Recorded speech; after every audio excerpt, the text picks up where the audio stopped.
சப்பாத்தி சாப்பாடெலாம் தொட்டு சாப்பிட்ற மாதிரி ஒரு அருமையான சிக்கன் கிரேவி தான் பார்க்க போகிறோம். எப்படி செய்கிறதுன்னு வாங்க பார்க்கலாம். அதுக்கு நான் இன்றைக்கி பார்த்திங்கன்னா ஒரு மண் சட்டி வச்சுருக்கேன்.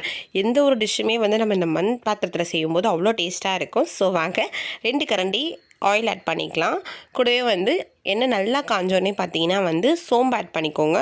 சோம்பு பொரிஞ்ச உடனே பிரியாணி இலை 1, 2 கிராம்பு, ஒரு ஏலக்காய் ஆட் பண்ணிக்கோங்க. இதெல்லாமே நல்லா பொரிஞ்ச உடனே நல்லா பொடி பொடியாக கட் பண்ண வெங்காயத்தை ஆட் பண்ணி நல்லா வதக்கிக்கலாம். இந்த மண் பாத்திரம் ஹீட் ஆகிறதுக்கு தான் நமக்கு கொஞ்சம் டைம் எடுக்கும். மற்றபடி டக்குன்னு வேலை முடிஞ்சிடும். ஸோ இப்போ வெங்காயம் ஓரளவுக்கு வதங்கினோடனே நல்லா கருவேப்பிலை ஆட் பண்ணிக்கலாம். கருவேப்பிலை ஆட் பண்ணிங்கன்னா ரொம்ப நல்ல வாசனையாக இருக்கும். வீடு ஃபுல்லாகவே தெரியும் உங்களுக்கு. அதுக்கப்புறம் பார்த்திங்கன்னா 1 டேபிள் ஸ்பூன் இஞ்சி பூண்டு பேஸ்ட் ஆட் பண்ணிக்கலாம். இப்போ இதை நல்லா மிக்ஸ் பண்ணி விட்டுடலாம். இப்போ இஞ்சி பூண்டு பேஸ்ட்டோட ராஸ்மெல் போன உடனே தக்காளி ஆட் பண்ணிக்கலாம்.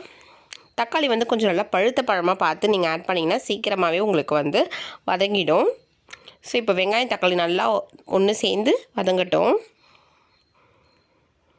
பாருங்க நல்லா வதங்கிடுச்சு. ஸோ இந்த ஸ்டேஜில் நம்ம மசாலா ஆட் பண்ணிக்கலாம். நான் 1/4 டேபிள் ஸ்பூன் மஞ்சள்தூள், 2 டேபிள் ஸ்பூன் குழம்பு மிளகாத்தூள் ஆட் பண்ணியிருக்கேன். உங்கள் காரத்துக்கு ஏற்ற மாதிரி நீங்கள் அட்ஜஸ்ட் பண்ணிக்கோங்க. கூடவே தேவையான அளவு உப்பு ஆட் பண்ணிக்கோங்க. உப்பு ஆட் பண்ணிவிட்டு நல்லா வதக்கி விட்டுக்கோங்க. ஓரளவுக்கு பச்சை ஸ்மெல் போன உடனே நம்ம எடுத்து வச்சுருக்க கறியை ஆட் பண்ணிக்கலாம்.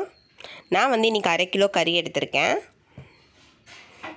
ஸோ கறியை ஆட் பண்ணிவிட்டு நல்லா வதக்கி விட்டுடலாம். இந்த மசாலாவோடவே கறி நல்லா கொஞ்சம் நேரம் வேகட்டும்.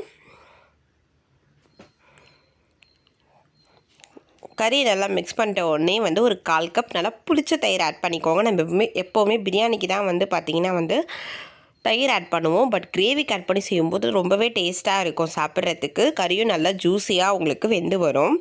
ஸோ இதை ஆட் பண்ணி நல்லா மிக்ஸ் பண்ணிவிட்டு உங்களுக்கு தேவையான அளவு தண்ணி ஊற்றிக்கோங்க. கிரேவி உங்களுக்கு எந்த அளவுக்கு தேவையோ அந்தளவுக்கு தண்ணி ஆட் பண்ணிக்கோங்க. இல்லை ரொம்ப ட்ரையாக வேணும்னா இல்லை 1/4 கப் மட்டும் தண்ணி ஆட் பண்ணிக்கோங்க.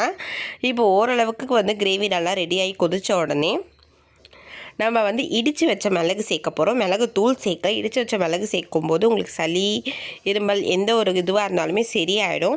ஸோ அதனால் இடித்து வச்ச மிளகு சேர்த்து இது ஒரு 2 நிமிஷம் நல்லா மிக்ஸ் பண்ணி விட்டுடலாம். ஸோ நம்ம சுவையான கறி கிரேவி ரெடி ஆகிடுச்சு. கொத்தமல்லி தூவி இறக்கிடலாம். இந்த வீடியோ உங்களுக்கு பிடிச்சிருந்தால் மறக்காமல் நம்ம சேனலை சப்ஸ்கிரைப் பண்ணிக்கோங்க. இந்த மாதிரி நிறைய ரெசிபிஸ் நம்ம சேனலில் இருக்குது. ஸோ சப்போர்ட் பண்ணுங்கள். தேங்க்யூ.